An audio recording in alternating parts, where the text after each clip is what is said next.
नमस्कार, आप देख रहे हैं आज का एजेंडा A1 टीवी के खास कार्यक्रम आज का एजेंडा में आपका स्वागत है। आपके साथ मैं हूं आशीष तिवारी। लोकसभा चुनाव 2024 के रण में 2 चरण का मतदान बाकी है। अब देश की राजधानी दिल्ली और यूपी पर सबकी नजरें टिकी है। एक और जहां देश की राजधानी दिल्ली में आम आदमी पार्टी और कांग्रेस मिलकर भाजपा को टक्कर दे रही है, तो वहीं यूपी में अखिलेश और राहुल ने हाथ मिलाया है। सपा और कांग्रेस का गठबंधन यूपी में भाजपा को चुनौती दे रहा है। एक दौर था जब उत्तर प्रदेश कांग्रेस का सबसे मजबूत गढ़ हुआ करता था। 33 साल यूपी में कांग्रेस की सरकार रही। पंडित नेहरू से लेकर राहुल गांधी तक पूरा नेहरू और गांधी कुनबा यूपी से चुनाव लड़ता और जीतता रहा। लेकिन अब स्थितियां विपरीत हैं।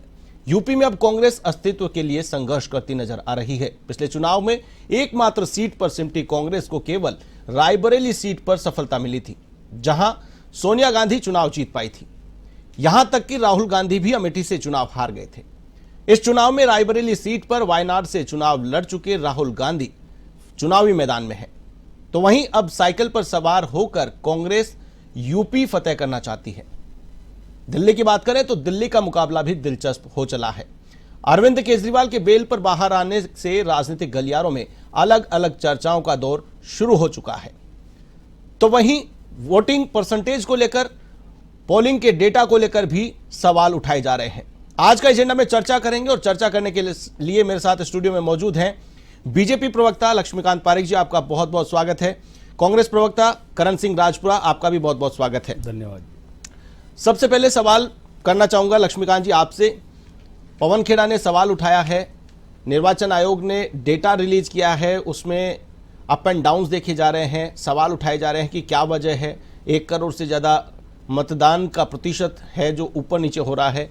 इसमें भी कहीं न कहीं उनको किसी एक साजिश की या किसी एक योजना की बू आ रही है, जिसको लेकर के उन्होंने आरोप लगाया है, सवाल खड़ा किया है। कुछ ईवीएम गायब होने की भी बात उन्होंने कही है। देखिए, सब पहले तो जिस प्रश्न को आपने मुझसे पूछा, इस प्रश्न का जवाब तो इलेक्शन कमीशन ज़्यादा बेहतर दे सकता है मुझसे, मगर चूंकि राजनीतिक दल कार्यकर्ता, लेकिन उनका निशाना बीजेपी पे सीधा तौर पर। राजनीतिक दल कार्यकर्ता हूँ, राजनीतिक दल के नाते आपने प्रश्न पूछा, इसका जवाब निश्चित रूप से दूंगा।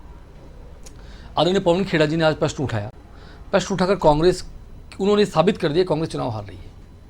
क्योंकि जब भी कांग्रेस हारती है तो इलेक्शन के बाद ईवीएम पर प्रश्न खड़ा करती है, लेकिन जीतने बाद प्रश्न खड़ा नहीं करती।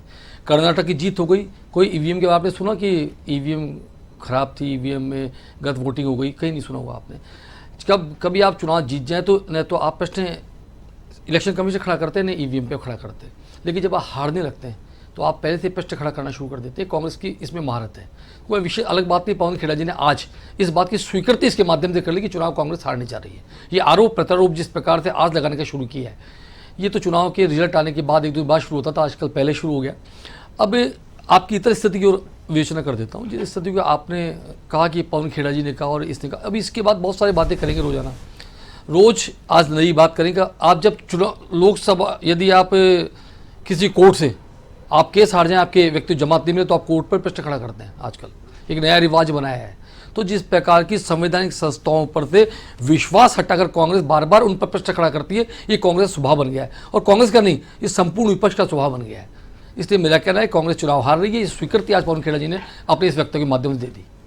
करण सिंह जी, अगर चुनाव हार जाते हैं तो लोकतंत्र की हत्या हो गई, चुनाव जीत जाते हैं तो ईवीएम भी ठीक है और सारा निर्वाचन विभाग का कार्यप्रणाली है वो भी बिल्कुल पारदर्शी है और निष्पक्ष तरीके से चुनाव संपन्न हुआ है, लेकिन चुनाव हारते ही ये राग अलापना शुरू कर दिया जाता है। लेकिन हालांकि अब की बार तो अभी चुनाव का परिणाम आना बाकी है, मतगणना होना बाकी है, लेकिन पोलिंग परसेंटेज को लेकर सवाल खड़े करना शुरू कर दिया है। आशीष जी, आपके सामने अगर कुछ गड़बड़ियां हो रही है, आपके सामने अगर कोई चीज़ें अव्यवस्थित है, चाहे वो डेटा को लेके हो, चाहे वो पोलिंग मशीन को लेके हो, चाहे ईवीएम को इधर से उधर ट्रांसफ़र करने को लेके हो, आपकी आंखों के सामने डेटा वाइज बात की जा रही है। अगर वो आंकड़े दे रहे हैं पवन खेड़ा जी कि इतना प्रतिशत जो मतदान है उसके अंदर गड़बड़ी के आंकड़े आए, कुछ देरी से आ रहे हैं, कुछ समय पे आ रहे हैं, तो एक आशंका जता रहे हैं। एक जागरूक पार्टी का और एक जागरूक मतदाता होने के नाते, एक जागरूक नागरिक होने के नाते, ये देश के प्रत्येक व्यक्ति का अधिकार है कि उसके सामने होने वाली गड़बड़ियों को वो उजागर करे। अगर समय रहते चुनाव आयोग ने इन चीज़ों पे अगर पाबंदी लगा दी, इन चीज़ों को दुरुस्त कर ली, तो आने वाले समय में इंडिया गठबंधन की सरकार को आने से कोई नहीं रोक सकता। उन गड़बड़ियों की और इशारा कर रहे हैं पवन खेड़ा जी, जो गड़बड़ियां टीवी चैनल्स नहीं दिखा रहे हैं, जो गड़बड़ियां आंकड़ों के माध्यम से आ रही है, रोज नए अपडेट हो रहे हैं आंकड़े, वो आंकड़े रोज अपडेट किस तरह से हो रहे हैं, उन आंकड़ों की बात हो रही है। उन ईवीएम मशीन्स को लेके जो अधिकारी इधर से उधर उन चीजों में गड़बड़ी कर रहे हैं, उनके ऊपर बात हो रही है। और समय रहते अगर कांग्रेस इस चीज की बात कर रही है तो ये लोकतंत्र की बेहतरी के लिए बात कर रही है। इस देश के मतदाता ने 5 साल के अंदर उनको सरकार चुनने का मौका मिलता है। वो चाहते हैं कि एक सुरक्षित और स्वच्छ मतदान हो और एक शानदार रिजल्ट बाहर क्या निकले। निर्वाचन विभाग की व्यवस्थाएं हैं, उन पर भी सवालिया निशान आप लगा रहे हैं? क्या निर्वाचन विभाग की व्यवस्थाएं, 5 चरण के चुनाव संपन्न हो चुके हैं, इन 5 चरण में जो व्यवस्थाएं की है, जिस प्रकार से चुनाव संपन्न हुआ है, उस पर भी सवालिया निशान है, उससे संतुष्ट नहीं है? आशीष जी, जहां गड़बड़ियां हैं वहां सवाल उठाया गया है। गड़बड़ी जहां पोलिंग स्टेशन है, उन गड़बड़ियों को बारे में आंकड़ों के साथ सवाल उठाया गया है। और ये पूछने का अधिकार निर्वाचन आयोग को है कि हमारे मैनेजमेंट में कहां कमी रही। ये भारतीय जनता पार्टी जिस तरह से बिलबला रही है, उसके ऊपर सवाल ये उठता है कि इनको दर्द क्या है। वो आंकड़ों के साथ बात कर रहे हैं, उन आंकड़ों पे आप बात कीजिए, अगर वो झूठे हैं तो आप बताइए, उन आंकड़ों पे तथ्यात्मक अध्ययन कीजिए ना उन चीजों का। पर नहीं, उन चीजों का तथ्यात्मक अध्ययन नहीं करेंगे, केवल इसको पॉलिटिकल एजेंडा, राजनीतिक दृष्टिकोण से इसको देखेंगे और इन चीजों पर सवालिया निशान लगाएंगे। अभी आप कह रहे थे कि इन स्वतंत्र संस्थाओं के ऊपर आरोप लगा रहे हैं। नवीन जिंदल दिल्ली के अंदर, हरियाणा के अंदर चुनाव लड़ रहे हैं कुरुक्षेत्र से, वो किस तरह से उनके ऊपर भारतीय जनता पार्टी ने कोयला घोटाले के अंदर करोड़ों रुपए के भ्रष्टाचार के आरोप लगाए थे। आज वही नवीन जिंदल इनकी पार्टी के प्रत्याशी है। तो अगर भारतीय जनता पार्टी के अंदर कोई व्यक्ति आ जाता है तो वो स्वच्छ है, उसके अलावा अगर वो दागदार है। लक्ष्मीकांत जी, मैं माननीय करण जी की बात का जवाब देता हूँ। सम्मानीय करण जी ने अभी कहा कि जो चीज़ें मीडिया नहीं दिखा रहा उसको हम दिखाने का प्रयास कर रहे हैं। अब एक बात यहाँ पर आशीष जी बड़ी स्पष्ट हो गई कि न तो ईडी पर विश्वास है, न कोर्ट पर विश्वास है, न ईवीएम पर विश्वास है, और मीडिया पर विश्वास खत्म हो गया। ये बात मतलब किस तरीके से कब कांग्रेस के कार्यकर्ता, प्रवक्ता इन बातों को बोल देते हैं, मुझे समझ नहीं आता। मीडिया अपनी भूमिका बहुत अच्छे तरीके से हिंदुस्तान पर निभा रहा है। मीडिया पर तो आपने वह याद करेंगे, मुझे मीडिया के बंधुओं को याद दिला देता हूँ। आज मैं जब बात करती मीडिया की बात करती है, मीडिया नहीं दिखा रहा, मीडिया, ये स्वस्थ लोकतंत्र नहीं होता तो मीडिया दिखा सकता था क्या ये सब चीज़ें जो आज दिखाता है? मोदी जी की बुराई हो या बड़ाई हो, दो चीज़ दिखाते हैं, कांग्रेस की बुराई हो बड़ाई हो, सब चीज़ यहाँ का देश का मीडिया दिखाता है। लेकिन 23 जून 1975 की वह काली रात इस मीडिया को याद होगी। उसके बाद 2.5 साल तक कलेक्टर से पूछकर अखबार छपा करते थे।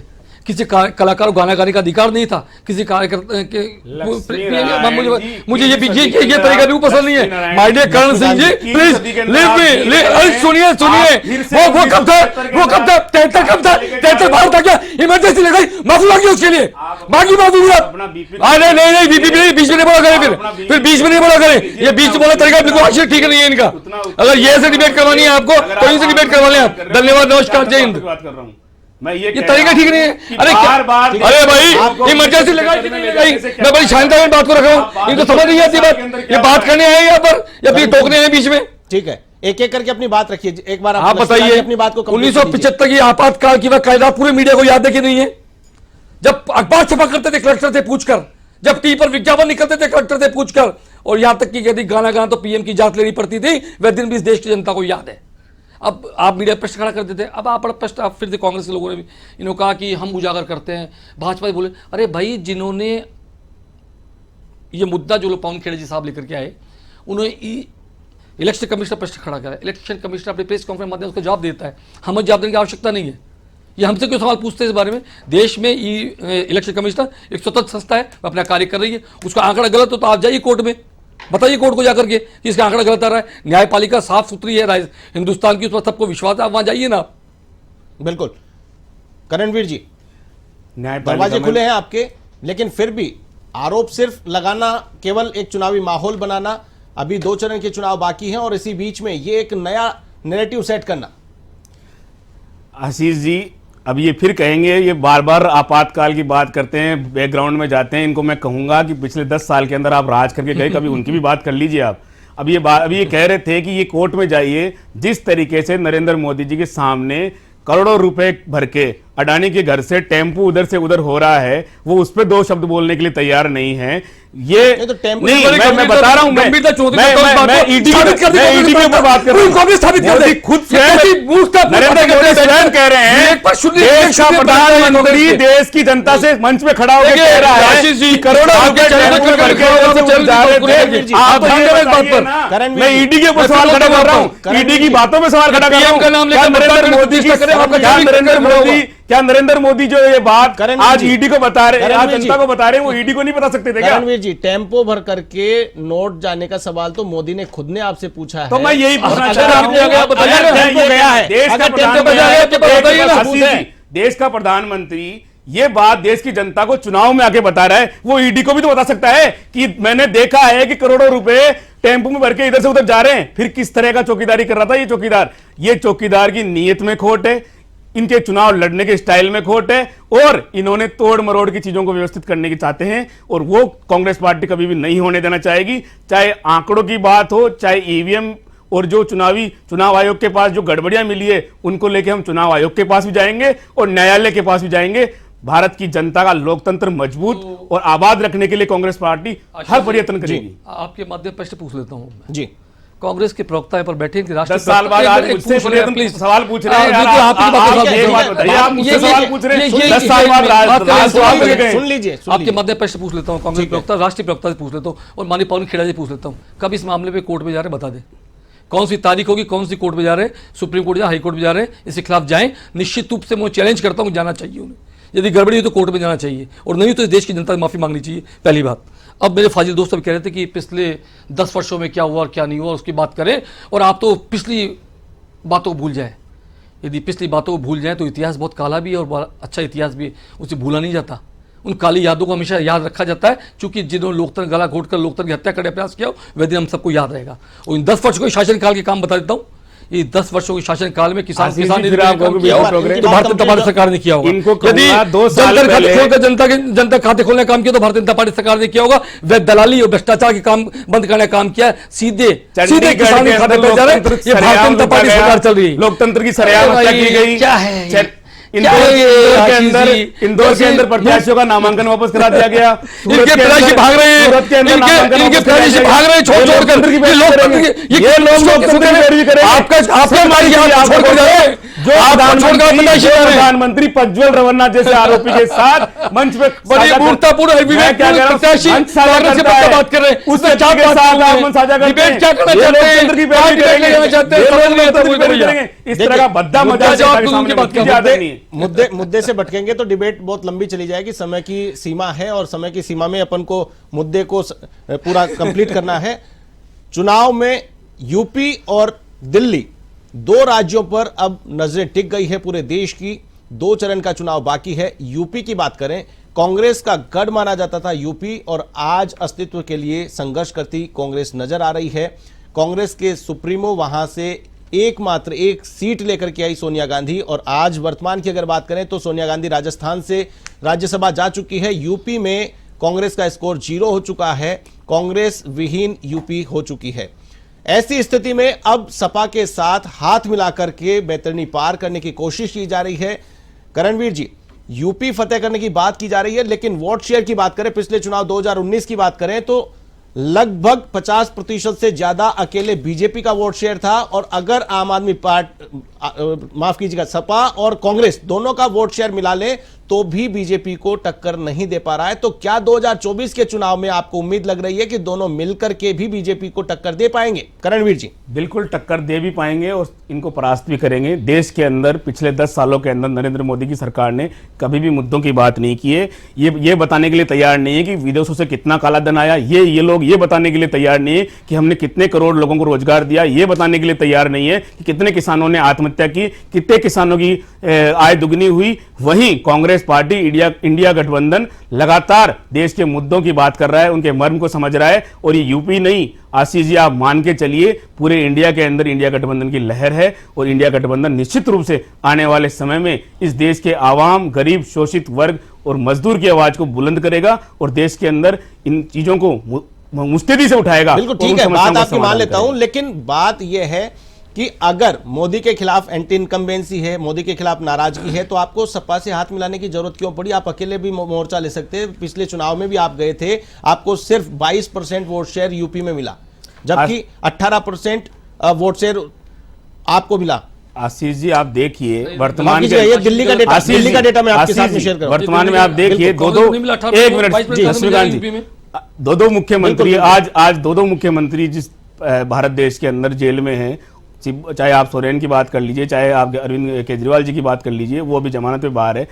ये परिस्थितियां भारतीय जनता पार्टी ने क्रिएट की है। उन्होंने लोकतंत्र को बिल्कुल तबाह करने की कोशिश की है और उस लोकतंत्र को मजबूत करने के लिए, इस देश की गरीब आवाम जनता की आवाज को बुलंद करने के लिए, मुखर करने के लिए कांग्रेस पार्टी ने इंडिया गठबंधन के साथ आए हैं और सभी क्षेत्रीय और घटक दलों के साथ मिलकर इस भारतीय जनता पार्टी के जो इरादे हैं चंदाखोरी और धंधाखोरी का, जो इन्होंने षड्यंत्र रचा है, वो अडानी के साथ रचा है। वो दूसरे जो कॉर्पोरेट्स है, जो 15, 20, 25 दोस्त हैं इनके, जिन्होंने इनको अनैतिक रूप से इनको फायदा पहुंचाने की कोशिश की है, उन लोगों को हराने के लिए, उन लोगों को इस देश की व्यवस्थाओं से वापस हटाने के लिए इंडिया गठबंधन के साथ कांग्रेस पार्टी आई है। इसलिए इन क्षेत्रीय दलों के साथ गठबंधन किया है और आने वाले समय में एक मजबूत विकल्प के रूप में इंडिया गठबंधन देश पर राज करेगा, देश का सुधार करेगा। ठीक है, चर्चा का दौर लगातार जारी रहेगा और करणवीर जी की बात का जवाब मैं लूंगा लक्ष्मीकांत जी से।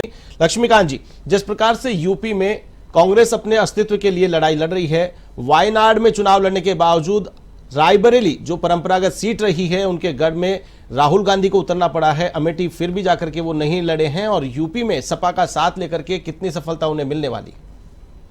देखिए, यूपी की राजनीति को आप मेरे से ज़्यादा बेहतर के जानते हो और आपने इसके बारे में थोड़ी देर पहले बताने का प्रयास भी किया था। कांग्रेस का अस्तित्व क्या है यूपी में, कांग्रेस तय करे। वे कितनी सीटों पर चुनाव लड़ रही है भी कांग्रेस को देखना चाहिए कि उसकी आखिर स्थिति क्या है। कांग्रेस यूपी में कितनी सीटों पर चुनाव लड़ रही है? कांग्रेस वहाँ पर 6 या 7 सीटों पर लगभग चुनाव मेरे हिसाब शायद चुनाव लड़ रही है।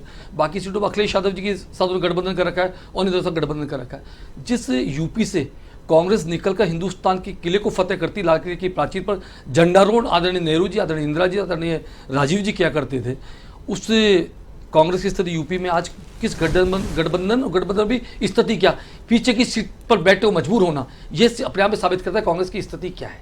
जिस इंडी गठबंधन की बात मेरे फाजिल दोस्त अभी कर रहे थे, इंडी गठबंधन है कहाँ उसके बारे में बताएं। पश्चिम बंगाल के अंदर जब कांग्रेस के नेता अधीर रंजन चौधरी ये कहते हैं कि ममता बनर्जी कांग्रेस खत्म कर रही है, तो राष्ट्रीय अध्यक्ष माननीय खड़गे जी उन पर प्रश्न खड़ा करते हैं और खड़गे जी के पोस्टरों पर वहाँ के कांग्रेस कार्यकर्ता कालिक पोत देते हैं। यह इंडी गठबंधन का बंगाल का स्वरूप। ऐसे पंजाब और दिल्ली का भी ऐसा ही चल रहा है। मैं पंजाब की बात अभी आ रहा हूँ, उसी पर भी आ रहा हूँ जी। यूपी की स्थिति बड़ी इतर, पिछली बार खाट पे बैठे थे, बबुआ ने मना किया, इस बार बबुआ के साथ लग गए। पिछली बार बुआ और भतीजा साथ बैठे थे, इस बार बबुआ और बबुआ साथ साथ बैठ गए। लेकिन यूपी में कुछ फर्क पड़ने वाला है। यूपी में जिस प्रकार का सुरक्षित माहौल इस पिछले मोदी जी शासन, योगी शासन में मिला है, उसके कारण यूपी में भारतीय जनता पार्टी बहुत मजबूत से साथ निकल रही है। और मेरा मानना है पिछली बार से अधिक सीटें जीतकर भारतीय जनता पार्टी यूपी में फिर से शासन करेगी। करणवीर जी, एक मिनट अभी तो बात पंजाब की बात करते हैं। पंजाब में कांग्रेस ने से आम आदमी पार्टी गठबंधन नहीं है। आप ये देखें, आप दिल्ली में गठबंधन, पंजाब में गठबंधन नहीं है। पंजाब के बारे में कांग्रेस के प्रवक्ताओं ने ये कहा है, अभी हाल ही में आप तो देख लेंगे कि सबसे भ्रष्टतम सरकार पंजाब की सरकार है आज तक के इतिहास है। पंजाब के इतिहास में ये कांग्रेस की पंजाब की इकाई ने कहा है, वहां की स्थिति है। और वहां दिल्ली में आप अरविंद केजरीवाल के पीछे चल रहे हैं। तो आपकी स्थिति बड़ी विकट हो चुकी कांग्रेस पार्टी की कि पिछली सीट पर अरविंद केजरीवाल के गिरफ्तार होने पर भी चाहती है। अब एक बात और पूछ लेता हूं, ये कहते हैं हम अपना राज करेंगे। संपूर्ण विपक्ष मिलकर बता दे कि इनका प्रधानमंत्री पद का दावेदार कौन है। जब हम पूछते हैं, किसी ने प्रश्न खड़ा किया पत्रकार ने आपके जैसे ने कि माने अखिलेश जी से कि राहुल गांधी जी प्राइम मिनिस्टर पद के आप एक कैंडिडेट है क्या, उन्होंने चुप्पी साध ली। माने अरविंद केजरीवाल साफ मना कर दिया, ममता बनर्जी ने बिल्कुल स्पष्टता मना किया कि राहुल गांधी हमारे कैंडिडेट नहीं है। फिर आप एक कैंडिडेट है कौन, किस दूल्हे को लेकर आप चल रहे हैं सरकार बनाने के लिए, ये बता दें। और कहां कहां बताऊं आपकी स्थिति। आप राजस्थान की बात करें, राजस्थान में आपका कमल का आपका पंजा आपका चुनाव चिन्ह है, उसके खिलाफ आप बांसवाड़ा वोट मांग रहे थे। क्या स्थिति है कांग्रेस की और कहां चुनाव लड़ रही कांग्रेस। इंडी गठबंधन छोड़ो, कांग्रेस अपने आप में स्वतंत्र रूप से 100 सीटें जीत ले क्या, ये तय कर लें कांग्रेस कि हमारी 100 सीटें आ रही है। ठीक है, आप 250 में चुनाव लड़ रहे हैं, वो 100 सीटें देख लें आप कि इनमें हम चुनाव जीत रहे हैं। वायनाड के अंदर जहां से राहुल गांधी कांग्रेस चुनाव लड़ रहे हैं, वह कांग्रेस पार्टी के मुख्यमंत्री हैं, उन्होंने राहुल गांधी को फटकार के कह दिया कि हम आपको कोई मत नहीं करेंगे। पूरे देश भर में आप वामपंथी दलों के साथ गठबंधन की बात करते हैं, और वायनाड में आपके कैंडिडेट माननीय राहुल गांधी जी का वहां के मुख्यमंत्री विरोध करते, आखिर क्यों? बिल्कुल, लेकिन खड़गे ने आज ही बयान दिया है भाजपा का 400 पार का मजाक है, इंडी गठबंधन 300 से ज्यादा सीटें जीतेगा, हमारे लिए जनता खुद चुनाव लड़ रही है। इस प्रकार के बयान कांग्रेस के अध्यक्ष ये बयान अपने कार्यकर्ताओं मनोबल ऊंचा रखने ठीक है। करणवीर जी क्या कहेंगे? इन्होंने इतना अभी बातें की कांग्रेस के ऊपर, मैं इनको समझ में नहीं आ रहा लक्ष्मीकांत जी कांग्रेस को लेके इतने क्यों डरे हुए हैं? ये बौखलाहट बता रही है इन्होंने। नहीं, बिल्कुल हंसने की बात है। आप पूरी डिबेट के अंदर 4 शब्द बीजेपी पे नहीं बोल पाए और कांग्रेस आपने आपातकाल तक चले गए आप। तो ये आपको बता रहा है कि आपकी बौखलाहट क्या कह रही है, आपकी जो अनिश्चितता के सूत्र है वो क्या बता रहे हैं आपको, वो आप फिर आप हंस रहे हैं। मैं यही तो कह रहा हूँ, इस कॉमेडी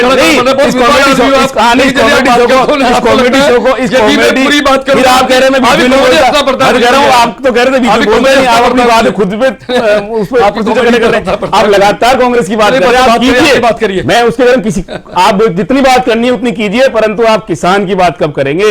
आप जवान की बात कब करेंगे? आप महिलाओं की बात कब करेंगे? आप प्रज्वल रवन्ना को भारत लाने की बात कब करेंगे?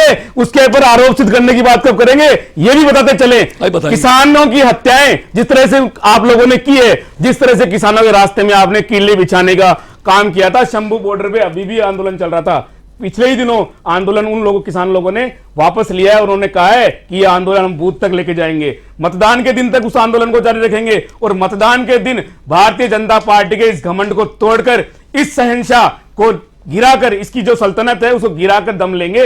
ये काम जवान और किसान करने वाले हैं। अग्निवीर के रूप में आपने जवानों के साथ धोखा किया, एमएसपी के नाम पर आपने किसानों के साथ धोखा किया, आय दुगनी करने के नाम पर उनको छला आपने, महिलाओं के साथ आपने दुराचार, खिलाड़ियों के साथ आपने अपमान किया। कितनी बातें करोगे आप? वही पंजाब, वही हरियाणा, वही दिल्ली है। आपको मतदान केंद्र में घुसने नहीं दिया जाएगा महाराज। आप जाइए मैदान में। आपने केवल बातें ही बातें की है। आशीष जी इनसे पूछना, इनको बता रहा हूं, हमारे राजस्थानी में एक कहावत है, अंगुलियां चाटने से पेट नहीं भरता है। आपने थाली में क्या परोसा है इस जनता के, उसका जवाब दीजिए। 10 साल के अंदर आपने कितना काम करके दिखाया है, उस पर बात कीजिए। कांग्रेस के गठबंधन पे आप सवालिया निशान लगा के आप अपनी हताशा का परिणाम बता चुके हैं कि भारतीय जनता पार्टी कितनी हताश है। उन्हें ये उनका कोई मैनिफेस्टो नहीं है, उनकी कोई घोषणा ही नहीं है, उनका कोई विजन नहीं है। वो बात ही नहीं कर रहे कि हमें किस मुद्दे पे वोट चाहिए। केवल हिंदू मुसलमान और कांग्रेस पार्टी और इंडिया गठबंधन, इसके अलावा इनके पास कोई रोड मैप नहीं है। ये देश को विनाश की ओर ले जाने का काम कर रहे हैं। और देश की जनता, आपने सही कहा था आशीष जी, खड़गे जी सही कह रहे हैं, इस इंडिया का गठबंधन का चुनाव देश की जनता लड़ रही है और देश की जनता इंडिया जीतेगा। ठीक है लक्ष्मीकांत जी, जवान किसान प्रज्वल रवन्ना पर कब जवाब देंगे? एक ही चीज जवाब देता हूँ जी, बड़े धैर्य के साथ सुने लेंगे जी। यदि मोदी जी ने जनधन खाते नहीं खोले होते तो आज 100 का 100 रुपया किसान के खाते में, महिला के खाते में नहीं जा रहा, तो जो सब्सिडी के रूप में मिलता है। यदि किसान निधि के माध्यम से किसानों का सम्मान बढ़ाने का मोदी जी नहीं करते तो किसान सड़कों पर होता, ये बात तय होती। यदि किसान ने एमएसपी, पूरे हिंदुस्तान के अंदर एमएसपी 1.5 गुनी करने का काम किसी का मोदी सरकार ने किया है। माननीय गहलोत जी की मैं बता दूं, राजस्थान में आपने एमएसपी बढ़ने के बाद आपने बाजरे के क्रय केंद्र नहीं खोले, पिछले 5 वर्षों खोले तो बता दें कांग्रेस। और कि यदि सड़क गांव ढाणी ढाणी जाकर प्रधानमंत्री सड़क योजना सड़क बनाने का काम किया तो मोदी जी ने किया है। यदि घर घर नल के माध्यम जल पहुंचाने का काम किया है तो माननीय मोदी जी किया है। और यदि ईडी नहीं होती तो राजस्थान के अंदर घर घर जल का ही घोटाले पकड़ में नहीं आता। मेरे फाजी दोस्त को बता देना चाहता हूं, उज्ज्वला योजना के माध्यम से लाखों लाखों महिलाओं के आंसू पहुंचने का काम किसने किया? तो मोदी सरकार ने किया है।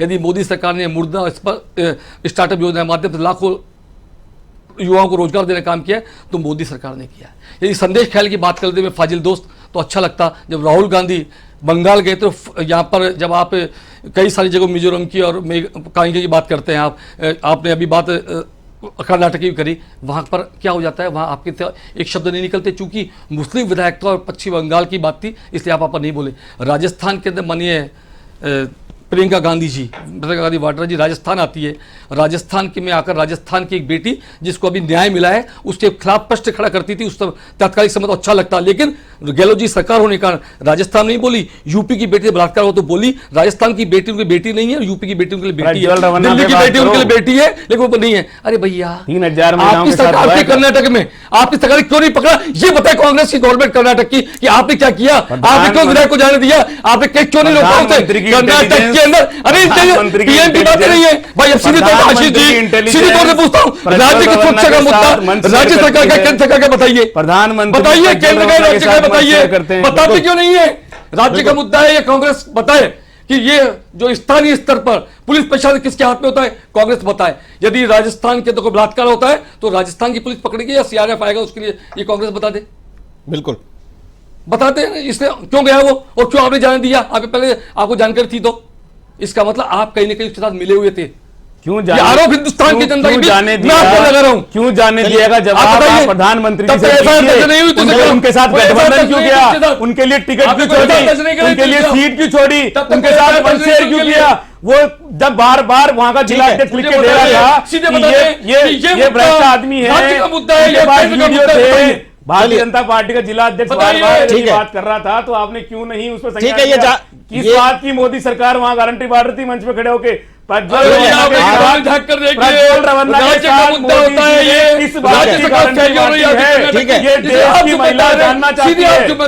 ठीक है, देश की महिला जानना चाहती है। आरोप प्रत्यारोप का दौर लगातार चुनावी सीजन है, आरोप प्रत्यारोप का दौर लगातार जारी है क्योंकि 2 चरण की वोटिंग अभी बाकी है। आज की चर्चा में आप दोनों मेहमान शामिल हुए, आपका बहुत बहुत शुक्रिया। लक्ष्मीकांत पारेख जी बीजेपी प्रवक्ता, तो वहीं करण सिंह राजपुरा जी कांग्रेस प्रवक्ता, आप दोनों का बहुत बहुत स्वागत। आज बहुत बहुत धन्यवाद। आज का एजेंडा में आज के लिए फिलहाल के लिए बस इतना ही, मुझे दीजिए इजाजत, नमस्कार।